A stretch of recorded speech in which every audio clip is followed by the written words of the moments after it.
एक कार्य जो सारे धर्मों में पाया जाता है वो है प्रार्थना।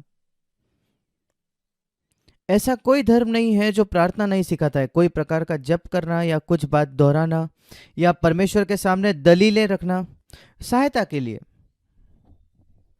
यीशु मसीह ने भी खुद भी प्रार्थना की और प्रार्थना पर प्रचार भी किया।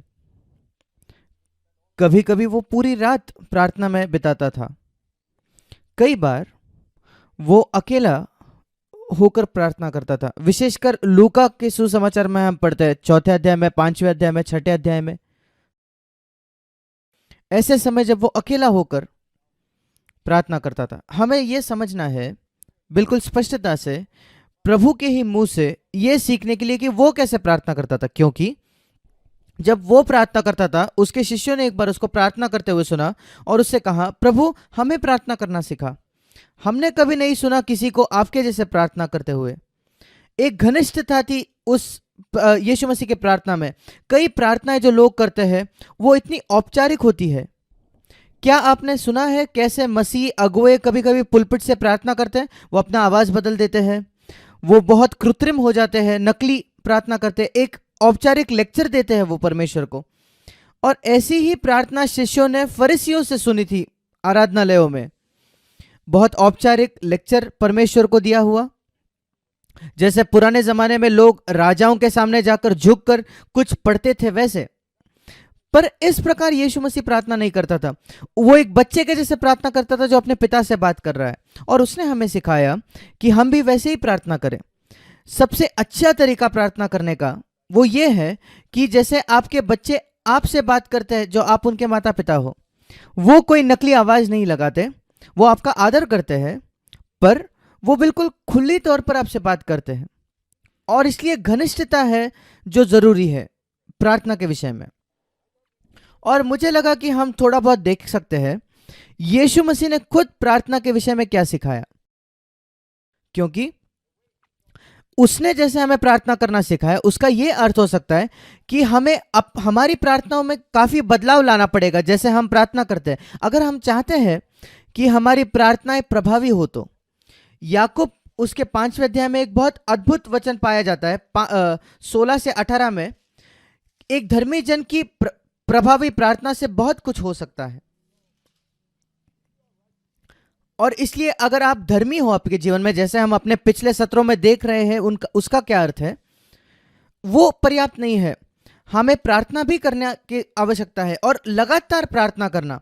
और अगर हम बहुत ही उग्र है प्रार्थना करने में और अगर हम अपने जीवन में धर्मी है तो उससे बहुत बड़ा फर्क पड़ेगा। और एक बात जो यीशु मसीह ने कही हमें लगातार हमेशा करनी है वो है प्रार्थना। लूका 18:1 उसने कहा मनुष्य को नित्य प्रार्थना करनी चाहिए और कभी हियाव नहीं छोड़ना चाहिए, मतलब कभी हार नहीं माननी चाहिए। और 2 दृष्टांत जो यीशु मसीह ने सिखाया प्रार्थना के संबंध में, एक है लूका 11 में, एक ऐसे व्यक्ति की जिसके पास एक यात्री मित्र आता है आधे रात में और उसको भूख लगी है और वो अपने पड़ोसी के घर जाता है और खटखटाता है, तब तक खटखटाता है जब तक उसको खाना नहीं मिल जाता। और दूसरा दृष्टांत है लूका 18 में, एक विधवा के विषय में जो एक न्यायाधीश के पास जाती है और न्याय मांगती है जब तक उसको नहीं मिल जाता। दोनों दृष्टांत से हम एक पाठ सीखते हैं और वो ये है कि आपको हार नहीं माननी है, आपको लगातार प्रार्थना करनी है। यद्यपि ऐसा लगे कि प्रार्थना का उत्तर नहीं मिल रहा, ये सिर्फ आपके विश्वास की परीक्षा हो रही है। हम सोच सकते हैं कि क्यों परमेश्वर हमें कहता है कि हम वापस वापस प्रार्थना करें। क्या एक बार पर्याप्त नहीं है? क्या उसने हमारी विनती नहीं सुनी? अगर सच्चाई देखी जाए तो परमेश्वर हमारे मांगना से पहले ही हमारी जरूरत जानता है। हमें एक बार भी कहने की जरूरत नहीं, हमें कहने की ही जरूरत नहीं। यीशु मसीह ने खुद कहा मत्ती 6 में, तुम्हारा स्वर्गीय पिता जानता है तुम्हारे मांगने से पहले तुम्हारी क्या आवश्यकता है। और इसलिए प्रार्थना की कोई जरूरत नहीं है अगर देखा जाए तो। और इसलिए प्रार्थना इस वजह से नहीं कि हमको परमेश्वर को जानकारी दे किसी बात की जो जानकारी उसके पास नहीं थी। प्रार्थना का यह भी अर्थ नहीं है कि हम प्रभु को विवश करें कि वो किसी जरूरतमंद पर दया करें, क्योंकि हमें लगता है कि परमेश्वर से ज्यादा हम दया करते हैं। नहीं, परमेश्वर ज्यादा दया करता है क्योंकि उसने अपने बेटे को भेजा उनके लिए मरने के लिए। आपने नहीं किया, मैंने नहीं किया। और इस वजह से नहीं कि हम परमेश्वर को मजबूर करें कि उसके हृदय लोगों के प्रति दया से भर जाए, प्रार्थना का मूल उद्देश्य यह है कि हमारा परमेश्वर के साथ संपर्क हो जाए, और प्रार्थना से हमारे अंदर ज्यादा बदलाव आता है बाहर बदलाव आने से। क्यों परमेश्वर कहता है कि हम लगातार प्रार्थना करते रहे? क्योंकि वही एक बात है जो हमारे अंदर कुछ करती है। जैसे आपको पसंद है कि आपके बच्चे आकर आपसे बात करें, कौन सा पिता माता ये नहीं पसंद करेंगे कि आपके बच्चे आकर आपसे बात करें? परमेश्वर भी चाहता है कि हम आकर उससे बात करें। मैंने काफ़ी शिकायतें सुनी है, माता पिता, किशोर अवस्था के बच्चों के माता पिता कहते हैं कि अब मेरे बच्चे मुझसे बात नहीं करते, और मुझे लगता है हमारे स्वर्गीय पिता की भी यही शिकायत है। मेरे कई बच्चे दिलचस्प नहीं है मुझसे बात करने में, वो मेरी आशीषें चाहते हैं पर मुझसे बात करने में वो दिलचस्पी नहीं रखते। वो सिर्फ आकर कहते हैं मुझे ये दो, मुझे वो दो, और वो जा जाते हैं। आपको क्या लगेगा आपके बच्चों के विषय में अगर वो आपसे इतनी बातचीत करें, मुझे ये दो, मुझे वो दो, मुझे फलाना चीज़ दो माता पिता, बस इतना ही? क्या आपको बुरा नहीं लगता आपके बच्चों का? वैसा ही परमेश्वर को लगता है। परमेश्वर एक पिता है, वो चाहता है कि हम उससे संगति रखें, और वो हमारे जीवन में बहुत अच्छा रखेगा। परमेश्वर से ज़्यादा हमें उसका लाभ होगा। और मत्ती 6 अध्याय में यीशु मसीह ने प्रार्थना के विषय में हमें बिल्कुल स्पष्टता से सिखाया। और पहले बात उसने ये कही मत्ती 6 में, सबसे पहले वो हमें कहता है कि प्रार्थना कैसे ना करें।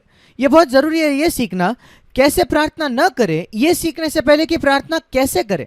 क्योंकि यीशु मसीह के समय में भी ये सारे धर्मी लोग थे जो आराधनालयों में प्रार्थना करते थे। जैसे आज धर्मी लोग सारे डिनोमिनेशन मसीहत में प्रार्थना करते हैं, बहुत औपचारिक, मसीह परमेश्वर को लेक्चर देना। और यीशु मसीह कह रहा था उनके जैसे मत बनो, क्योंकि वो असलियत में परमेश्वर के लिए प्रार्थना कर ही नहीं रहे, वो लोगों पर एक अच्छी छवि बनाने के लिए प्रार्थना कर रहे हैं।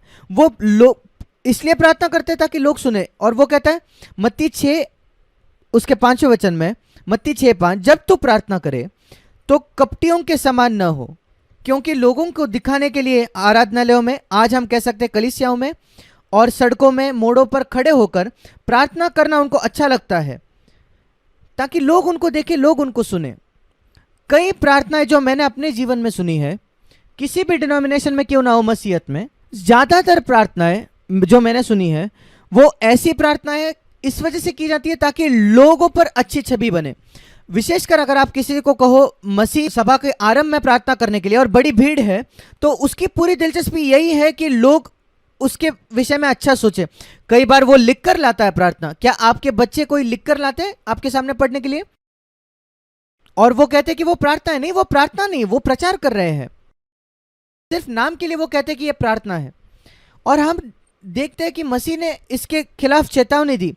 कपटी मतलब अभिनेता, प्रार्थना करने वक्त अभिनेता मत बनो। जब एक नाटक होता है, एक अभिनेता आता है और कुछ बातें कहता है जो उसने पहले से प्रैक्टिस की है, और वो वहां उसने कई बार उसकी प्रैक्टिस की है ताकि वो नाटक अच्छा हो।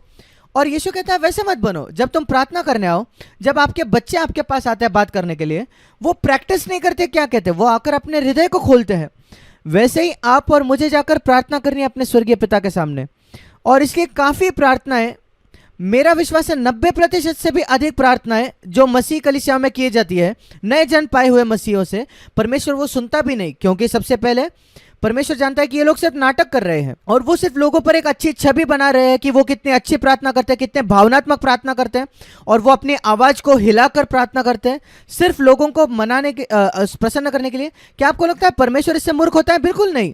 वो इस सारे पाखंड से देख पाता है। और ऐसे लोग प्रार्थना करते हैं क्योंकि उन्होंने मत्ती 6 नहीं पढ़ा और 5वां वचन नहीं पढ़ा। बिल्कुल यीशु मसीह ने कहा ऐसे प्रार्थना नहीं कर रहा, और वो जाकर अनाज्ञाकारिता करके ऐसे ही प्रार्थना करते हैं ताकि लोग उनको देखें। अब आपको अपने आप से एक प्रश्न करना है, यद्यपि आप एक मसीह अगुवे नहीं हो और आपने सबके सामने सार्वजनिक में प्रार्थना की है, अपने आप से पूछे कहीं आप तो ऐसे नहीं प्रार्थना करते। जब आप प्रार्थना करते हो, क्या आपका पूरा ध्यान इस वजह से है कि ऐसा फलाना व्यक्ति सुन रहा है, और मेरा पूरा ध्यान है कि मेरी प्रार्थना से उसकी भावनाएं जग जाए? और अगर 2-3 लोग हालेलुया कहते हैं तो आप बहुत उत्साही हो जाते हो, जो इस बात को सिद्ध करता है कि आप परमेश्वर के सामने प्रार्थना ही नहीं कर रहे, आप सिर्फ प्रार्थना कर रहे हो ताकि लोगों की भावनाएं जग जाए आपकी प्रार्थना से। आप लोगों से बात कर रहे हो, और फिर अगर आपको उत्तर की अपेक्षा है तो आप उन लोगों से उत्तर की अपेक्षा रखो जिससे आपने बात की, क्योंकि आप परमेश्वर से बात नहीं कर रहे। और इसलिए आश्चर्यचकित ना हो क्योंकि अगर आपके प्रार्थना का उत्तर ना मिले तो। सबसे ईमानदार प्रार्थनाएं जो मसीह कर सकते हैं जब वो अकेले होते हैं, तब भी काफी औपचारिकता हो सकती है, पर सबसे ज्यादा संभावना एक ईमानदार प्रार्थना की, जब आप आपके कमरे में अकेले और कोई नहीं होता, आप प्रार्थना करते हो और परमेश्वर के सामने अपने हृदय को खोलते हो। जब आप घुटने टेकते हो अपने बिस्तर के, वहां आपकी प्रार्थना ज्यादा ईमानदार हो सकती है सार्वजनिक प्रार्थना से। पर हमें यह लड़ाई लड़नी है सार्वजनिक प्रार्थना में भी कि हम इस दिखावे से दूर हो जाए परमेश्वर के सामने, जब हम परमेश्वर से बात कर रहे हैं, जब हम सचमुच में सिर्फ लोगों को प्रसन्न करना चाहते हैं। ये एक लड़ाई है, आप एक दिन में जीत नहीं सकते। मैं खुद इस लड़ाई से होकर गुजरा हूं। मैंने प्रार्थना की लोगों पर छवि बनाने के लिए, और मैं जाकर पश्चाताप करता था, मन फिराता था, प्रभु सहायता कर, और काफी वर्ष लग गए, पर आखिरकार मैं उससे छुटकारा पाया है, लोगों को पर छवि बनाने से। पर आज भी अगर मैं किसी नई जगह जाता हूं तो मैं प्रलोभित हो सकता हूं ये करने के लिए, पर लगातार लड़ाई करने से हम एक ऐसी जगह आ सकते हैं जहां हम कभी लोगों पर छवि बनाने के लिए प्रार्थना नहीं करेंगे। हम अपनी आंखें बंद करके प्रार्थना करेंगे हमारे स्वर्गीय पिता के सामने, और ये हमारा उद्देश्य होना चाहिए। ये बहुत जरूरी वाक्य है यीशु का, कभी लोगों पर छवि बनाने के लिए प्रार्थना ना करें। दूसरी बात जो यीशु ने कही प्रार्थना के विषय में, जो हमें नहीं करनी चाहिए, निरर्थक बकबक, बिना किसी अर्थ की बकबक। उसने ये नहीं कहा दोहराना गलत है, क्योंकि हम मत्ती 26 में पढ़ते हैं, गत्सेमनी के बाग में शायद उसने कुछ घंटे के लिए वही प्रार्थना की, उसने 3 बार जाकर पिता के सामने वही बात मांगी, वो दोहराना था। और उसने हमसे भी कहा कि हमें लगातार प्रार्थना करनी है, 2 दृष्टांतों में हमें दोहराना पड़ेगा प्रार्थना। और उस विधवा ने कहा मुझे न्याय दो, मुझे न्याय दो। वो दोस्त, वो व्यक्ति जो अपने पड़ोसी के पास गया, मुझे खाना दे, मुझे खाना दे, वो दोहराना था, पर वो निरर्थक दोहराना नहीं था। कई मसीह लोग निरर्थक चीजें दोहराते हैं। लोग हालेलुया बिना किसी अर्थ के कहते हैं, उनकी एक आदत बन गई है, एक रूढ़ी परंपरा है। लोग कहते हैं परमेश्वर की स्तुति हो बिना किसी अर्थ के, सिर्फ दोहराने के लिए। और यीशु ने कहा ऐसा मत करो। आप एक बात को 100 बार दोहरा सकते हो दिन में, अगर वो आपका मतलब है तो। जैसे आप लोगों से बात करते हो, क्या आप किसी अर्थ बिना चीजों को कहते हो? मैं आशा करता हूं कि आप नहीं करते। हमें अपने स्वर्गीय पिता से बिना अर्थ की चीजों को नहीं कहना है, हमें दोहराना नहीं है अपना प्रार्थना में। हालेलुया कहना ठीक है, अगर मैं आशा करता हूं कि आप इसको दिल से कहते हो। हालेलुया का क्या अर्थ है? प्रभु मैं आपकी स्तुति करना चाहता हूं। अच्छा है, क्या यह करना गलत है? बिल्कुल नहीं, पर इसके अर्थ से कहो। जब कभी आप कहो, एक कारण होना चाहिए आप क्यों हालेलुया कहते हो। ऐसा नहीं कि समय काटने के लिए। जब लोग प्रार्थना करते वक्त अटक जाते हैं, उनको नहीं मालूम आगे क्या कहना है, वो समय काटते हैं 2-4 हालेलुया कह के। ये है परमेश्वर को मूर्ख बनाने की कोशिश। रुक जाइए, वो अच्छा है। अगर आप किसी से बात कर रहे हो, आप नहीं जाते क्या कहना है, तो आप रुक जाते हो, ठीक है, उसमें कुछ गलत नहीं। हमें बहुत सतर्क होना है। ये सब इस वजह से क्योंकि लोग परमेश्वर का भय नहीं रखते, वो परमेश्वर का आदर नहीं करते।